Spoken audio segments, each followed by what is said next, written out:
조선이 건국된 지 26해가 지나던 해 1418년 한양 도성 안에는 요 며칠 이상한 소문이 돌고 있었습니다. 세자 저하께서 뚜궁을 빠져나가셨대. 시위군들은 허둥지둥 성문과 골목을 뒤지고 내관들은 서로 눈치만 보며 입을 굳게 다물었습니다. 창덕궁 깊은 곳 태종 이방원은 입술을 꽉 깨물고 있었습니다. 조선의 미래 장남 양녕대군 이제 그가 또다시 사라진 것이었습니다. 본격적인 이야기를 시작하기 전에 잠깐만요. 이렇게 역사 속 숨겨진 사랑 이야기와 스캔들, 왕실 비화를 계속 듣고 싶으시다면 지금 영상 보시는 김에 구독과 좋아요, 그리고 알림 설정까지 한 번만 눌러주세요. 여러분의 작은 클릭 한 번이 다음 이야기를 준비하는데 정말 큰 힘이 됩니다. 자, 이제 1000년 가까이 거슬러 올라가 한 남자가 사랑과 왕자 사이에서 갈라졌던 그날의 이야기로 천천히 들어가 보겠습니다. 그날 밤 도성 외곽의 허름한 민가 한 채, 양녕은 초라한 방 안에서 한 여인의 손을 꼭 붙들고 앉아 있었습니다. 그녀의 이름은 어리. 관기 출신 세자의 짝으로는 감히 입에 올릴 수도 없는 천한 신분이었습니다. 하지만 양녕의 눈에 비친 어리는 그 어떤 귀족의 딸보다, 그 어떤 왕비보다도 귀한 사람이었습니다. 기다리게 해서 미안하오. 양녕이 낮게 속삭이자 어리는 조용히 고개를 저을 뿐 아무 말도 하지 않았습니다. 두 사람 사이엔 긴 침묵이 흘렀습니다. 그 침묵 속에는 이 사랑이 결코 순탄치 않을 거라는 불길한 예감이 함께 숨어 있었습니다. 양녕대군은 태어날 때부터 조선의 미래라고 불렸습니다. 태종 이방원의 장남으로 태어나는 순간 그의 운명은 이미 정해져 있었지요. 언젠가 왕이 될 것이다. 조선을 이끌 것이다. 궁중의 모든 시선이 그에게 쏠렸고 최고의 스승들이 붙었습니다. 그를 한번 보면 외우고 화를 쏘면 열의 8분 관역을 마치는 총명한 아이. 세자 저하의 재능은 하늘이 내리셨습니다. 신하들이 입을 모아 칭찬했고 태종은 속으로 흡족해했습니다. 내 피를 이은 아들이 이토록 뛰어나다니. 조선의 앞날은 밝구나. 하지만 양녕에게는 왕이 되기엔 치명적인 한 가지 기질이 있었습니다. 바로 자유에 대한 끝없는 갈망이었습니다. 그는 권위 앞에서 고개를 쉽게 숙이지 못했고 하고 싶은 것은 어떻게든 하고야 마는 성격이었습니다. 어릴 적부터 그는 궁궐의 높은 담장이 답답했습니다. 왜 나는 이 안에서만 살아야 하지? 스승들은 한숨을 쉬며 말하곤 했습니다. 세자 저하, 오늘 강의에 집중하셔야 합니다. 그러나 양녕의 눈은 늘 창밖 하늘과 담장 너머 어딘가를 향하고 있었습니다. 아직 한 번도 가보지 못한 세상으로. 그러던 어느 날 그 자유를 향하던 시선이 처음으로 하늘이 아닌 한 사람에게 머물게 됩니다. 궁중 연회가 열린 밤이었습니다. 음악이 흐르고 등불이 조용히 흔들리는 자리에서 양녕은 춤을 추는 한 여인을 보게 됩니다.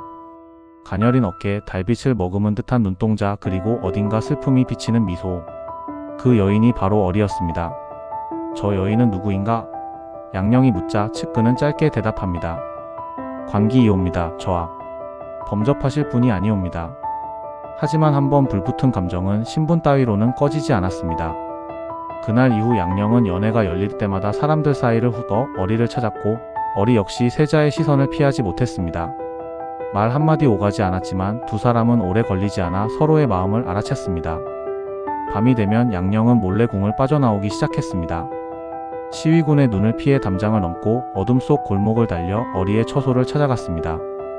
발각되기만 하면 단순한 추문을 넘어 나라 전체의 파장이 일어날 수도 있는 위험한 일이었지만 두려움보다 그리움이 더 컸습니다. 어리, 나는 그대 없이는 살 수 없수로. 양녕의 말에 어리는 눈에 눈물이 맺힌 채 고개를 숙였습니다. 저하, 저는 천한 몸이옵니다. 이 사랑은 이루어질 수 없사옵니다. 양녕은 천천히 고개를 저었습니다. 하늘이 정한 운명이라면 내가 그 운명을 바꾸겠소? 그대가 천하다 하나 내 눈에는 누구보다 고귀하오. 어리는 이 사랑이 언젠가 비극으로 끝날 거라는 걸 알고 있었지만 그럼에도 그의 손을 놓을 수가 없었습니다. 결국 소문은 삽시간에 퍼졌습니다. 세자 저하께서 관기에 빠져 밤마다 궁을 빠져나간다더라. 대신들은 눈치를 보다 마침내 태종에게 아뢰게 됩니다. 전하, 세자 저하께서 방탕한 행실을 일삼고 계시옵니다. 처음에 태종은 믿지 않았습니다. 내 아들이 조선의 세자가 그럴 리 없다. 하지만 조사 결과 모든 것이 사실로 드러났습니다. 양녕은 여러 차례 궁을 빠져나갔고 어리와 깊은 사이가 되어 있었지요. 태종의 분노는 하늘을 찔렀습니다. 그는 양녕을 불러 세웁니다. 내가 무슨 짓을 한 것인지 알고 있느냐? 알고 있사옵니다. 알면서 어찌 그런 짓을 저질렀느냐? 너는 세자다. 조선의 미래다. 천한 여인에게 빠져 나라를 망칠 셈이냐? 잠시 침묵하던 양령이 입을 엽니다. 아바마마 그녀는 천하지 않사옵니다. 저에게는 세상 누구보다 소중한 사람이옵니다. 그 말에 태종은 경악합니다. 이놈이 미쳤구나. 당장 그 여인을 멀리 내쳐라. 두 번 다시 만나지 마라. 태종의 명에 따라 어린은 결국 궁 밖으로 쫓겨나 한양에서 멀리 떨어진 지방으로 보내졌습니다. 양령은 더 이상 그녀를 볼 수 없게 되었습니다. 하지만 그의 마음은 바뀌지 않았습니다. 밤마다 그녀를 떠올리며 잠들고 낮에는 그리 눈에 들어오지 않았습니다. 세자 저하 오늘 강의에 집중하시지요. 예 알겠소. 대답은 하면서도 양령의 시선은 늘 창밖 어딘가 먼 곳을 향하고 있었습니다. 어린은 지금 어디에 있을까? 나를 생각하고 있을까? 결국 그는 또 한 번 결심합니다. 어느 날 밤 양령은 다시 궁을 빠져나와 말을 달리기 시작합니다. 발각되면 큰 화를 입을 것을 알면서도 더는 참을 수 없었습니다. 밤새 말을 타고 달려 동이 터올 즈음 어리가 있는 집에 도착합니다. 저와 어찌 여기까지 오셨사옵니까? 어리는 믿을 수 없다는 눈빛으로 양령을 바라보았습니다.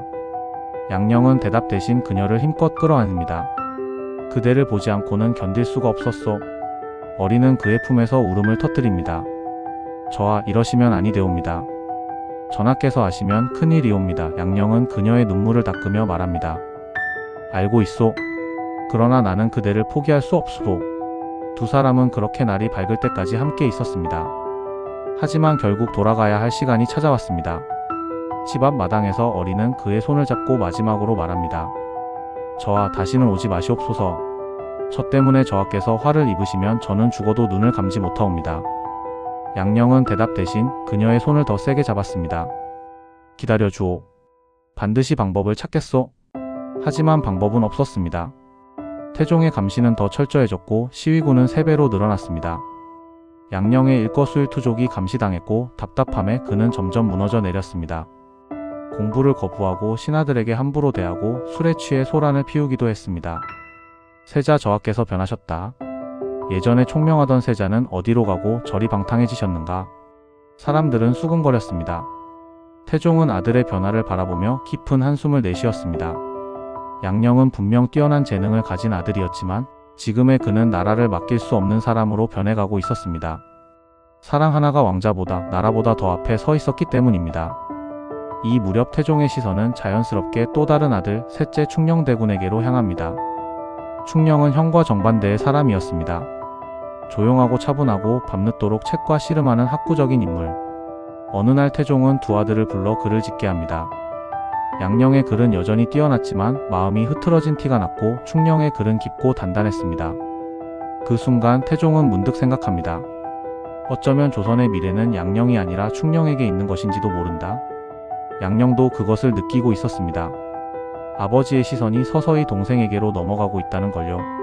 그런데 이상하게도 그 사실이 오히려 편했습니다. 왕이 되면 어리를 다시는 만날 수 없을 것입니다. 왕위에 오르면 책임과 감시는 더 무거워질 테지요. 차라리 왕자를 잃는 편이 나을지도 모른다는 생각이 그의 마음속에 싹트기 시작합니다. 왕이 되지 않는다면 어리와 함께할 수 있지 않을까? 그래서였을까요? 양령의 행동은 더욱 대담해집니다. 신하들 앞에서 노골적으로 무례하게 굴고 태종의 명을 무시하고 세자로서 해서는 안 될 행동들을 서슴지 않습니다. 세자 저하께서 미치신 것 아니냐 하는 말과 일부러 저러는 것 같다는 의심이 함께 돌았습니다. 하지만 진짜 이유를 아는 사람은 아무도 없었습니다. 어쩌면 정작 양령 자신조차도 자신이 무엇을 정말 원하는지 끝까지 다 알지는 못했을지도 모릅니다. 분명한 건 한 가지, 그는 어리를 잊지 못했다는 것 뿐이었습니다. 그러던 어느 밤 양령은 또다시 궁을 빠져나가려다 그만 붙잡혀 태종 앞에 끌려오게 됩니다.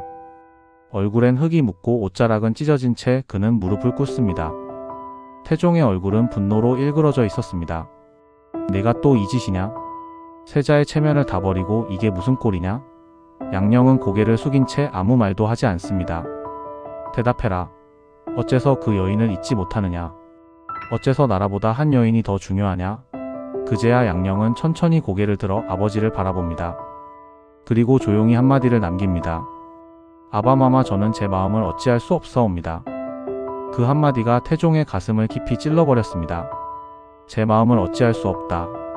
그 말은 세자가 해서는 안 될 말이었고 왕이 될 자가 해서는 안 될 말이었습니다.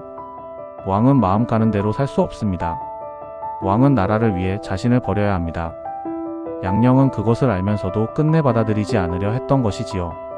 1418년 마침내 그날이 찾아옵니다. 태종은 조정 대신들을 불러 선언합니다. 세자 양령을 패한다. 새로운 세자는 충녕대군으로 한다. 조정은 발칵 뒤집힙니다. 장자를 패하고 셋째를 세자로 삼는 매우 이례적인 결정. 그러나 태종의 뜻은 이미 굳어져 있었습니다. 양령은 나라를 이끌 그릇이 아니다. 이것이 조선을 위한 길이다. 폐세자 선언이 내려지던 날 양령은 놀랍도록 담담했습니다. 오히려 어딘가 해방된 듯한 표정이었습니다. 그는 무릎을 꿇고 말합니다. 아바마마의 결정을 따르겠사옵니다. 신은 세자에 합당하지 않사옵니다. 그의 목소리에는 슬픔도 분노도 억울함도 없었습니다. 다만 깊은 체념과 아주 옅은 안도감이 배어 있었습니다. 양령대군은 그렇게 조선 역사상 가장 충격적인 폐세자로 남게 됩니다. 그리고 그 자리를 대신한 충녕대군은 훗날 세종대왕이 되어 조선의 가장 빛나는 시대를 열게 되지요. 역사는 이렇게 적습니다. 양령이 물러났기에 세종이 있을 수 있었다. 이후 양령은 지방으로 내려가 한양과는 다른 삶을 살게 됩니다. 사람들과 어울려 술을 마시고 시를 짓고 음악을 즐기며 겉으로는 자유로운 풍류객 같은 삶이었습니다. 기생들과 화려한 연애를 즐겼다는 기록도 남아있지만 그의 마음 깊은 곳에는 아마도 여전히 한 사람의 이름이 남아있었을지 모릅니다. 어리. 그녀의 뒷이야기는 기록에 거의 남지 않았습니다. 다만 말년에 양령이 쓴 시들 속에서 누구를 향한 것인지 모를 오래된 그리움만이 희미하게 남아있을 뿐입니다. 한편 충녕대군은 세종대왕이 됩니다. 세종은 형 양령을 미워하지 않았습니다. 오히려 깊이 존경하고 아꼈습니다. 때때로 형을 한양으로 불러 술을 나누고 담소를 나누며 시간을 보내곤 했습니다. 어느 날 세종이 조심스레 묻습니다. 형님 후회하지 않으십니까? 왕자를요, 세자의 자리를요. 양령은 잠시 술잔을 들여다보다 미소를 짓습니다. 아우야, 나는 왕이 될 그릇이 아니었다. 나는 내 마음이 가는 대로 살고 싶은 사람이다. 왕자는 너에게 어울리는 것이지 나에게 어울리는 것이 아니야. 세종은 형의 손을 잡고 말합니다. 형님, 저는 형님을 존경합니다. 형님이 계셨기에 제가 이 자리에 있을 수 있습니다. 사람들은 말합니다. 양령대군은 방탕한 세자였다고, 감정에 휘둘려 책임을 저버린 미숙한 인물이었다고. 그러나 어떤 사람들은 이렇게 말하기도 합니다. 그는 왕의 길보다 사람의 길을 걸었다고, 권력의 정점보다 사랑의 깊이를 택했다고. 어느 쪽이 옳은지는 아마 우리가 함부로 단정할 수 없겠지요. 다만 한 가지 분명한 사실은 있습니다. 그는 조선 왕실에서 가장 인간적인 영혼을 가졌던 사내였다는 것. 사랑에 미쳐 왕자를 버린 남자. 그의 이름은 양령대군입니다. 역사는 그를 실격된 세자로 기록해 두었지만 기록과 기록 사이 빈칸을 들여다보면 다른 이야기가 보입니다. 자신의 사랑을 위해 왕자도 명예도 역사 속 평가도 내려놓았던 한 남자. 그리고 그 선택이 아이러니하게도 조선의 가장 위대한 왕 세종을 탄생시키고 찬란한 시대를 열었다는 사실. 여러분은 양령대군을 어떻게 기억하고 싶으신가요? 오늘 이야기는 여기까지입니다. 끝까지 들어주셔서 정말 감사합니다. 만약 이런 역사 속 사랑과 스캔들, 왕실이 숨기고 싶어 했던 비밀스러운 이야기들이 궁금하시다면 지금 구독과 좋아요, 알림 설정까지 한 번만 눌러주세요. 다음 영상에서는 오늘과는 또 다른 조선을 뒤흔들었던 또 하나의 스캔들 사건을 들고 찾아올 예정입니다. 왕실에 금지된 연애 혹은 조정을 발칵 뒤집어 놓은 추문일지도 모르겠지요. 어떤 이야기일지 궁금하시다면 다음 영상에서 다시 만나 뵙겠습니다. 감사합니다.